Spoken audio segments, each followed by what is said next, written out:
হ্যাঁ, live stream কোথায় বুঝবো একটু। আমি তোমাদেরকে একটা সবথেকে ফানি একটা কথা বলবো, আমার খারাপ না এটা।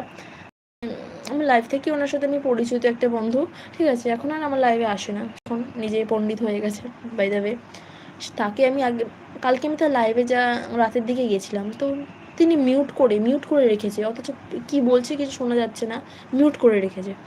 তো সেখানে মিউট করে রাখার পরে আমি চেক করেছিলাম ওনার প্রোফাইলটা, তো গিয়ে দেখি যে উনি 10 ঘন্টা লাইভ করেছে। ভাবতে পারছো 10 ঘন্টা?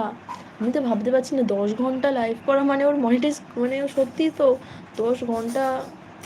আমি তো ভাবতে পারছি না 10 ঘন্টা যদি আমরা করতাম, তো আমার 10 ঘন্টায় মনে হয় আমার মিনিমাম 200-র ওপরে সাবস্ক্রাইব তো হতোই, 200-র ওপরেই হতো, 300-র ওপরেও হতো 10 ঘন্টায়।